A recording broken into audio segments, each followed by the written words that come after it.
ഇതാണ്ട bag, 2 bag, പിന്നെ ഒരു കവറിനകത്ത് സാധനം എല്ലാം കൂടി എടുത്തോണ്ടാണ് പോകുന്നത്. നല്ല പരിപാടി തന്നെ. അവരവിടെ കിടന്ന് ഉറങ്ങിക്കൊണ്ടിരിക്കുക. എല്ലാവർക്കും പുതിയൊരു വീഡിയോയിലേക്ക് സ്വാഗതം. ആദ്യമായിട്ടാണ് ഞാൻ ഒരു ഒളിച്ചോട്ടം വീഡിയോ കാണുന്നത്. അതും രാത്രി 1 മണിക്ക് 2 മണിക്ക് വെളുപ്പാൻ കാലത്തൊക്കെ ഒളിച്ചോടി പോയതായിട്ട് കേട്ടിട്ടുണ്ട്. ഇത് ഭർത്താവൊക്കെ ഉറങ്ങിയ പാടെ ഒരു 10-10:30 ആയപ്പോൾ തന്നെ ഇറങ്ങി പോവുക എന്നൊക്കെ പറയുമ്പം അത് ഫസ്റ്റ് ടൈമാണ് കാണുന്നത്. കേൾക്കുന്നതും ആദ്യമായിട്ടാണ്. ഇപ്പം സോഷ്യൽ മീഡിയയിലെ വലിയൊരു ചർച്ചാ വിഷയമാണ് അഖിൽ NRDയുടെ ഭാര്യ ഒളിച്ചോടി പോയി എന്നുള്ളത്.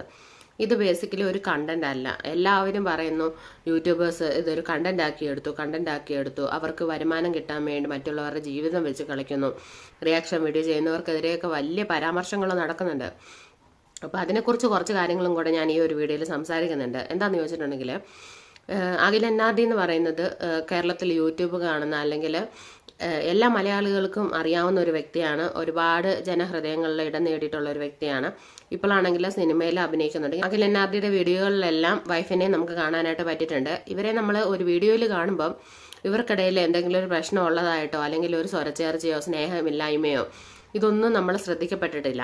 ഇക്കഴിഞ്ഞ ശനിയാഴ്ചയാണ് അഖിൽ NRDയുടെ വൈഫ് ഒളിച്ചോടി പോയിട്ടുള്ളത്. ഇന്നിപ്പോൾ ചൊവ്വാഴ്ചയായി.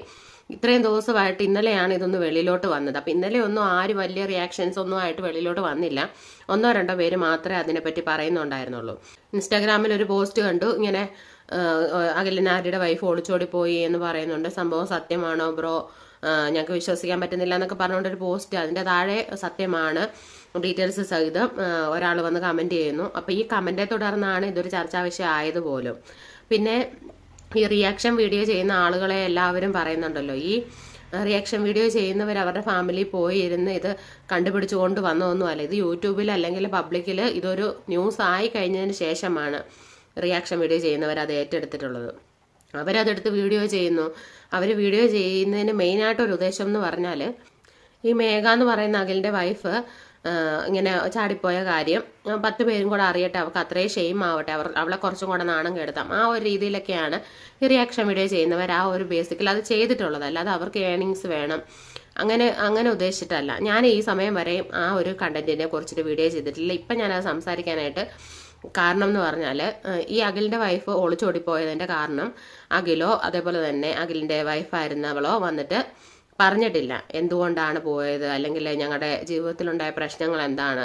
ഇപ്പം അഖിലാണെങ്കിലും വൈഫിനെ കുറ്റം പറയാതെ സീക്രട്ട് ഏജന്റിനോട്, അതായത് സായിയോട് പറഞ്ഞിട്ടുണ്ട് അവൾ പൊക്കോട്ടെ, അവളുടെ ഇഷ്ടം അതായിരുന്നെങ്കിൽ അവൾ പൊക്കോട്ടെ, ആ കാര്യം വിട്ടേരെ, അങ്ങനെയൊക്കെയാണ് സംസാരിച്ചിട്ടുള്ളത്. അപ്പം അവർക്ക് ഒന്നും ഈ ഒരു കാര്യത്തിൽ പ്രശ്നം കാര്യങ്ങളൊന്നുമില്ല. ഒരു ക്ലാരിഫിക്കേഷൻ വന്ന് അഖിൽ പറയുന്നില്ല. അല്ലെങ്കിൽ ഈ മേഘ എന്ന് പറയുന്നവൾ ഒളിച്ചോടി പോയതിന് ശേഷം ലൈവോ അല്ലെങ്കിൽ പോസ്റ്റോ അങ്ങനെയുള്ള ഒരു കാര്യങ്ങളുമായിട്ട് വന്നിട്ടില്ല. പക്ഷേ ഇനി വരും, നിങ്ങൾ അത് ശ്രദ്ധിക്കണം. ഇനി ഈ ഒളിച്ചോടി പോകുന്നവരുടെ എല്ലാം പ്രധാനപ്പെട്ട പരിപാടിയാണ് ഒളിച്ചോടി പോയതിന് ശേഷം ഈ അഖിലിൻ്റെ ആ ഒരു പബ്ലിസിറ്റിയിൽ നിന്നുകൊണ്ട് തന്നെ മേഘ ഒരു അക്കൗണ്ട് ഉണ്ടാക്കിയെടുക്കുകയും അതിൽ അത്യാവശ്യം റീച്ചും കാര്യങ്ങളൊക്കെ ഉള്ളതാണ്. ഇനി അതിൽ വീഡിയോസും കാര്യങ്ങളൊക്കെ ആയിട്ട് വരും. കാരണം ഒളിച്ചോടി പോയതിന് ശേഷം ഇവർക്ക് ജീവിക്കണമല്ലോ.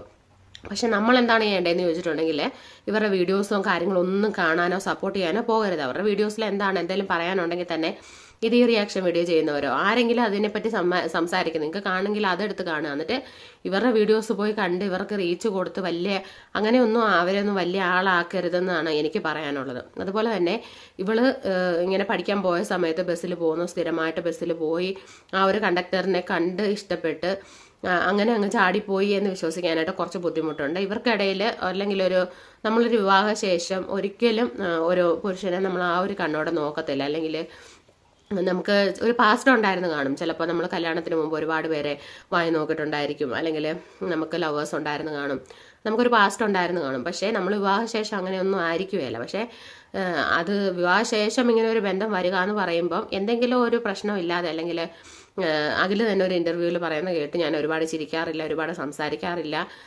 ആരെയും കുറേ നേരം കേട്ടോണ്ടിരിക്കാറില്ല. അപ്പോൾ ഇതൊക്കെ ഒരു വൈഫിൻ്റെ ഭാഗത്തുനിന്ന് ചിന്തിക്കുമ്പം ചെറിയ പ്രശ്നങ്ങളായിരിക്കും. ഇപ്പോൾ ഒരുപാട് റിയാക്ഷൻ വീഡിയോ ചെയ്യുന്നവരൊക്കെ ഇവർക്ക് എന്തോ ഒരു അസുഖം ഉള്ളതായിട്ട് ഒക്കെ വന്ന് പറയുന്നുണ്ട്. ഇതൊന്നും ഒളിച്ചോടി പോകാനായിട്ടൊരു കാരണമല്ല. അപ്പം ഒളിച്ചോടി പോയതിനെ നമുക്ക് ഒരിക്കലും ന്യായീകരിക്കാൻ പറ്റത്തില്ല. ഇപ്പം അഖിൽ പോലീസ് സ്റ്റേഷനിൽ പോയിട്ട് ഈ മേഘ പറഞ്ഞു അത്രേ, അഖിലിന് പല പെണ്ണുങ്ങളായിട്ട് ബന്ധമുണ്ട്, അതുകൊണ്ടാണ് ഞാനിങ്ങനെ ഒളിച്ചോടി പോയതെന്ന്. അഖിലിന് ബന്ധം ഉള്ളത് കൊണ്ട് എനിക്കൊരു ബന്ധം ഉണ്ടാക്കാം എന്ന് വിചാരിക്കുന്നത് അത്ര നല്ലൊരു കാര്യമല്ല. അപ്പം ഈ ഒളിച്ചോടി പോയതിനെ ഒരിക്കലും നമുക്ക് സപ്പോർട്ട് ചെയ്യാനും ഒന്നും പറ്റത്തില്ല. അപ്പം ഇതല്ലാതെ മേഘയ്ക്ക് ഒരുപാട് വഴികളുണ്ടായിരുന്നു. അഖിലിനെ ഡിവോഴ്സ് ചെയ്യാനും കുടുംബത്തിൽ ഇത് പറഞ്ഞ് അല്ലെങ്കിൽ അഖിലിനെ ഒന്ന് മാറ്റിയെടുക്കാൻ നോക്കാനും ഒക്കെ ഒരുപാട് കാര്യങ്ങളൊക്കെ ഉണ്ടായിരുന്നു. ഇപ്പം അഖിലിൻ്റെ ഭാഗത്താണ് കുറ്റം എന്ന് ഞാൻ പറയുന്നില്ല. ഇപ്പോൾ ഒരുപാട് കാര്യങ്ങൾ പറയുന്നുണ്ട്. അഖിൽ ഗേയാന്ന് വരെയും പറയുന്നുണ്ട്. അപ്പം നമുക്കിതിനെപ്പറ്റി അവരുടെ കുടുംബത്തിൽ നടന്ന കാര്യങ്ങൾ അറിയാൻ പറ്റാത്തത് കൊണ്ട് നമ്മൾ അതിനെപ്പറ്റി സംസാരിക്കുന്നില്ല. അതുപോലെ തന്നെ റിയാക്ഷൻ വീഡിയോ ചെയ്യുന്നവരോട് പറയാനെന്ന് പറഞ്ഞാൽ നമുക്ക് എല്ലാത്തിനും ഒരു ലിമിറ്റേഷൻസ് ഉണ്ട്. ഇങ്ങനെ ഒരു പ്രശ്നം നടന്നു, അത് പബ്ലിക്കിലോട്ട് എത്തിക്കാൻ തോന്നിയെന്നുണ്ടെങ്കിൽ ജസ്റ്റ് ഒരു വീഡിയോ. ഇത് രാവിലെ ഒരു വീഡിയോ, ഉച്ചയ്ക്ക് ഒരു വീഡിയോ, വൈകുന്നേരം ഒരു വീഡിയോ, 5 മിനിറ്റ് ഇടവിട്ട് ഒരു വീഡിയോ, ആ ഒരു കണ്ടന്റ് തന്നെ വെച്ച് വീഡിയോ ഇടുന്നതിനോട് അഭിപ്രായം എനിക്കില്ല. അതിൽ നിന്നൊരു റവന്യൂ സമ്പാദിക്കണം, അല്ലെങ്കിൽ അഖില് എന്തെങ്കിലും ഒന്ന് വാതുറന്ന് സംസാരിക്കുന്നിടം വരെ ഇങ്ങനെ വീഡിയോ ഇട്ടുകൊണ്ടിരിക്കാം, അങ്ങനെ ഒരു ധാരണയില്ല. പക്ഷെ അങ്ങനെ ചെയ്യുന്നവരെ കണ്ടപ്പോൾ എനിക്ക് വളരെ വിഷമം തോന്നി. കാരണം ഓരോ കാരണങ്ങൾ പറഞ്ഞുകൊണ്ട് പറഞ്ഞ കാര്യങ്ങൾ തന്നെ വീണ്ടും പറഞ്ഞ് ഇടയ്ക്കിടയ്ക്ക് ഇങ്ങനെ വീഡിയോസ് ഇട്ടുകൊണ്ടിരിക്കുകയാണ്. നല്ല അത്യാവശ്യം നല്ല വ്യൂസും ഉണ്ട്. അപ്പോൾ അവർക്ക് വ്യൂസ് കിട്ടുന്നത് കൊണ്ടുള്ളൊരു പ്രശ്നമല്ല എനിക്ക്. കാരണം ഇതൊരു ഫാമിലി മാറ്ററാണ്. അപ്പം നമ്മുടെ ജീവിതത്തിൽ നാളെ ആരെങ്കിലും ഇങ്ങനെ ഒളിച്ചോടി പോവുമോ അല്ലെങ്കിൽ നമ്മുടെ കുടുംബത്തിലോ ഇങ്ങനെ സംഭവിച്ചേക്കാം. അപ്പം അത് നമ്മളതൊരു എപ്പോഴും ഒരു വീഡിയോ ആക്കി ഇടുന്നതിനോട് താല്പര്യമില്ലാത്തതുകൊണ്ട് പറയുകയാണ്. അപ്പം കഴിഞ്ഞ ദിവസം ആണ് ഒരു പെണ്ണ് ഒളിച്ചോടി പോയത്. ഭർത്താവ് നാട്ടിലോട്ട് വരുന്ന സമയത്ത് എൻ്റെ പേരെന്നാണോ, ഷഹല. അപ്പം ശകല ഒളിച്ചോടിപ്പോയത് ആ സമയം ഞാൻ വീഡിയോ ചെയ്തിട്ടുണ്ടായിരുന്നു. കാരണം ആ ശകല ഒളിച്ചോടിപ്പോയ സമയത്ത് കല്യാണം കഴിഞ്ഞ് 3 മക്കളുമുള്ള ഒരാളുടെ കൂടെയാണ് പോയത്. ഒന്നാമത്തെ കാരണം. രണ്ടാമത്തേത് 10-15 പവൻ സ്വർണം ഈ ആൾ അധ്വാനിച്ചുണ്ടാക്കിയ, അന്യനാട്ടിൽ പോയി കിടന്ന് അധ്വാനിച്ചുണ്ടാക്കിയ ആ ഒരു ക്യാഷ് സ്വർണം എടുത്തുകൊണ്ടാണ് പോയിട്ടുള്ളത്. അപ്പം ഇത്രയും പ്രതീക്ഷകളോടെ നാട്ടിലോട്ട് വരുന്നൊരു ഭർത്താവ് വരുമ്പം ഭാര്യയും കൊച്ചും ഇല്ലാന്നറിയുമ്പോൾ ഉള്ള ആ ഒരു പുള്ളിയുടെ ഫീലിങ്സ് ഒക്കെ വെച്ചിട്ടാണ് ആ ഒരു വീഡിയോ ഞാൻ ചെയ്തിട്ടുള്ളത്. അപ്പം ഈ ഒരു കേസിൽ അങ്ങനെയല്ല, ഇവർക്ക് കുട്ടികളില്ല. അതുപോലെ തന്നെ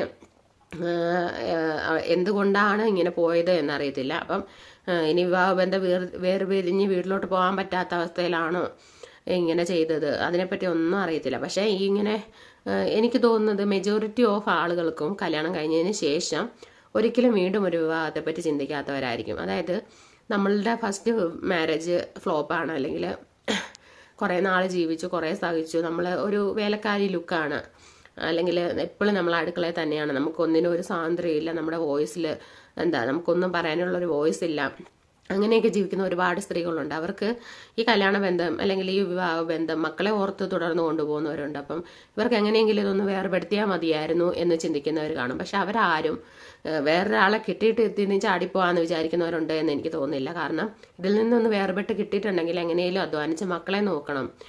അതുപോലെ തന്നെ എൻ്റെ സൗണ്ട് ഒത്തിരി മാറിയിരിക്കുകയാണ്. കാരണം ഇവിടെ ഒരാഴ്ചയായിട്ട് ചുമയൊക്കെ ആയാലും ഞങ്ങൾ ഫുൾ ഹോസ്പിറ്റലൈസ്ഡ് ആയിരുന്നു. അപ്പം അതുകൊണ്ടാണ് എൻ്റെ സൗണ്ട് ഇങ്ങനെ ഇരിക്കുന്നത്. അപ്പം ഇന്ന് വീഡിയോ ചെയ്യേണ്ടെന്ന് വിചാരിച്ചതാണ്. പക്ഷെ എല്ലാവരും ഇതൊരു കണ്ടൻ്റാക്കി തന്നെ എടുത്ത് സംസാരിക്കുന്നത് കണ്ടപ്പം, അല്ലെങ്കിൽ ഇതിനെക്കുറിച്ചിട്ട് പറയണം, അല്ലെങ്കിൽ എനിക്ക് ഇതിലെ റിലേറ്റ് ചെയ്ത് 1-2 കാര്യങ്ങളും കൂടെ പറയണം തോന്നിയത് കൊണ്ടാണ് ഞാൻ ഇന്ന് വീഡിയോ എടുക്കുന്നത് കേട്ടോ. അപ്പം പൊതുവെ ഞാൻ ഇങ്ങനെയുള്ള കാര്യങ്ങൾ അങ്ങനെ വീഡിയോ ഇടാറുള്ള ആളേ അല്ല.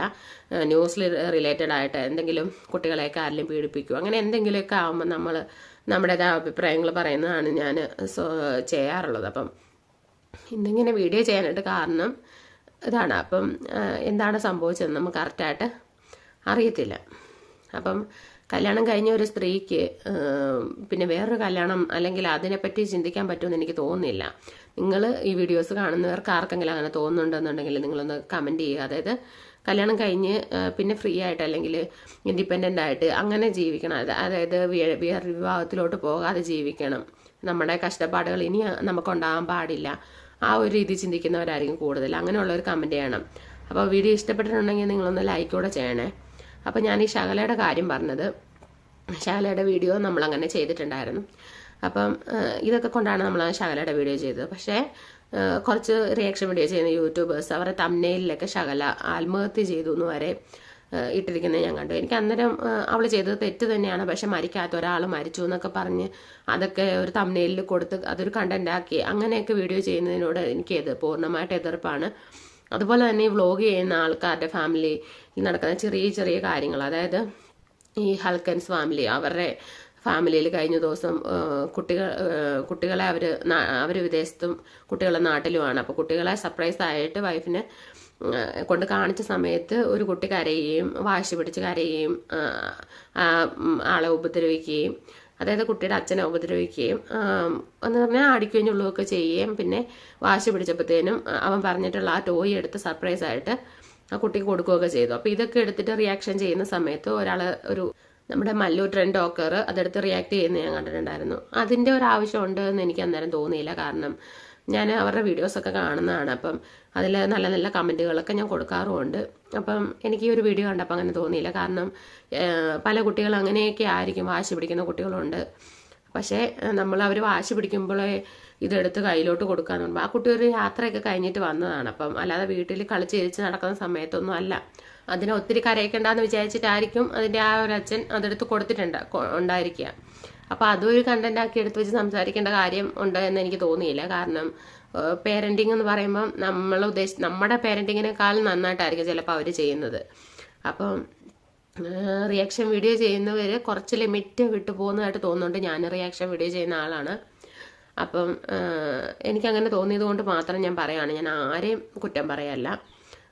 ഇപ്പോൾ പേളിമണി തന്നെ അവർ അത്രയും സ്റ്റാൻഡേർഡിൽ നിൽക്കുന്നതാണ്. പേളിമണിയുടെ കുട്ടി കഴിഞ്ഞിടയ്ക്ക് പാട്ട് പാടുന്നതിൻ്റെ ഇടയ്ക്ക് ഇങ്ങനെ അപ്പി അങ്ങനെ ആ ഒരു രീതിയിലൊക്കെ പാടുന്നത് കണ്ടിട്ട് അവരതൊരു വീഡിയോ ആക്കി ഇട്ടിരിക്കുകയാണ്. അപ്പം ഒരുപാട് പേര് പേളിയുടെ പേരൻറ്റിങ്ങിനെ പറ്റി പറയുന്നുണ്ടായിരുന്നു, നെഗറ്റീവായിട്ടും പോസിറ്റീവായിട്ടും. അപ്പം അതൊക്കെ ഒരു പേരൻ്റ് എന്നുള്ള നിലയിൽ അവർ ശ്രദ്ധിച്ചോളും. ചിലപ്പം നല്ല അച്ചടക്കത്തിൽ വളരുന്ന പിള്ളേർ ഭാവിയിൽ ഒന്നും ആവണം എന്നില്ല. കുരുത്തക്കേടും കുസൃതിയൊക്കെ ഉണ്ടാകുന്ന പിള്ളേരാണ് ഭാവിയിൽ എന്തെങ്കിലും ആയി തീരുന്നത്. മെജോറിറ്റി ഓഫ് ആളുകൾ അങ്ങനെയാണ്. കാരണം ഞാൻ കുഞ്ഞായിരിക്കുമ്പോഴത്തേനും എൻ്റെ അമ്മയുടെ അമ്മ പറയും, അവരെ കണ്ടുപടി, ഇവരെ കണ്ടുപടി, അവരങ്ങനെ ചെയ്യുന്നു, ഇവരിങ്ങനെ ചെയ്യുന്നു. പക്ഷേ അവർ ഏറ്റവും ലോ ലെവലിലോട്ട് പോയി, നമ്മൾ ഒന്നും ആയി തീരാത്തൊരവസ്ഥയിലോട്ട് പോയി എന്ന് വേണം പറയാനായിട്ട്. അപ്പം അവരങ്ങനെ ആയതുകൊണ്ടെന്നല്ല, ചിലവർ നല്ല രീതിയിൽ പോകുന്നവരും ഉണ്ട്. അപ്പോൾ നമ്മൾ ഈ ആദ്യത്തെ ആ ഒരു കുഞ്ഞുങ്ങളുടെ കുസൃതി കണ്ടിട്ട് നമുക്ക് അവരെ വിലയിരുത്താനായിട്ട് പറ്റത്തില്ല. അതുകൊണ്ട് അതൊരു കണ്ടന്റാക്കി എടുത്തതിനോട് എനിക്ക് ഒരു ബുദ്ധിമുട്ടുണ്ട്. അതുപോലെ തന്നെ ഈ ഹാനയുടെ ഒക്കെ കാര്യമാണെങ്കിലും എല്ലാം ഒരു കണ്ടന്റ് ആക്കേണ്ട ആവശ്യം ഉണ്ടോ എന്ന് എനിക്ക് തോന്നി പോകുന്നുണ്ട്. ചില സമയത്ത് ഓക്കെയാണ്, കണ്ടന്റ് ആക്കേണ്ട കാര്യങ്ങൾ വരുന്നുണ്ട്. പക്ഷെ ചില നിസ്സാര കാര്യങ്ങൾ പോലും അവരുടെ ഫാമിലിയെ പറ്റി പറഞ്ഞ് ചെയ്യുമ്പോൾ റീച്ച് കിട്ടുന്നുണ്ട്. അപ്പം അതൊരു കണ്ടന്റ് ആക്കേണ്ട കാര്യം ഉണ്ടോ എന്ന് നോക്കാം. ഞാനതൊന്നും കണ്ടന്റ് ആക്കിയിട്ടില്ല. അപ്പം അതൊക്കെ എനിക്ക് തോന്നിപ്പോയ 1-2 കാര്യങ്ങളാണ്. അപ്പം ഇപ്പം ഇവരുടെ കാര്യം തന്നെ വെച്ച് നോക്കുമ്പം ഇവളിപ്പോൾ ഇങ്ങനെ ചാടിപ്പോയ സമയത്ത് ഇവന് വല്ല വിഷം കൊടുത്തിട്ട് പോവോ, അല്ലെങ്കിൽ ഇവനെ എന്തെങ്കിലും അപായപ്പെടുത്തുവോ, അങ്ങനെ എന്തെങ്കിലും ചെയ്തിട്ടാണോ പോയെങ്കിൽ വല്ല കഷായം കലക്കി കൊടുക്കുകയൊക്കെ ചെയ്തിരുന്നെങ്കിൽ എന്ത് ചെയ്തേനെ. ഭാഗ്യത്തിന് അതൊന്നും ചെയ്തില്ല.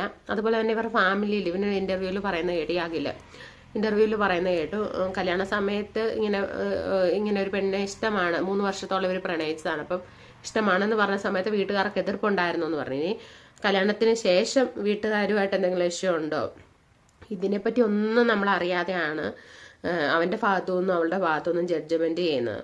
അപ്പം എനിക്കതല്ല, നമ്മളിങ്ങനെ ഒരു സംഭവം ഉണ്ടായി അല്ലെങ്കിൽ അതിന്റെ വീഡിയോ ക്ലിപ്പ് എല്ലാം വെളിയിലോട്ട് വന്നതിന് ശേഷം നമുക്ക് അതിനെപ്പറ്റി ഒരു വീഡിയോ ചെയ്യുന്നതിൽ തെറ്റില്ല. പക്ഷെ അതേ ഒരു കണ്ടന്റ് ആക്കിക്കൊണ്ട് ഒരു ദിവസം ഒരു 5-6 വീഡിയോ ചെയ്യുന്നത് തെറ്റ് തന്നെയാണ്. അതുപോലെ തന്നെ ഈ മേഘ ഒളിച്ചോടി പോയ ബസ് കണ്ടക്ടർ ഒരു നല്ലവനായിരുന്നു എന്നുണ്ടെങ്കിൽ എന്തായാലും ഒരാളുടെ ഭാര്യയായിരുന്നവളാണ്. അപ്പം നീ വരുമ്പോഴത്തേനും അവിടെ എന്തെങ്കിലും സാധനങ്ങളൊക്കെ കൊണ്ട് അവിടെ വെച്ചിട്ട് വാ ആ ഒരു രീതിയിൽ സംസാരിക്കാതെ ആ പെട്ടിയും കിടക്കും എല്ലാം എടുത്തുകൊണ്ട് ഇവളിങ്ങനെ 2, 3, 4 കവർ ഇങ്ങനെ കയ്യിൽ പിടിച്ചുകൊണ്ട് പോകുമ്പോൾ അതെല്ലാം മേടിച്ചെടുത്ത് വണ്ടിയിലോട്ട് വെക്കുന്നത് കാണുമ്പം വളരെ ഒരു എന്താ പറയാ, അവളുടെ അവസ്ഥ ഇനി എന്താവും എന്ന് ചിന്തിച്ചു പോവാണ്. എന്തായാലും അവനും വരുത്തി വെക്കുന്ന അവസ്ഥയാണ്.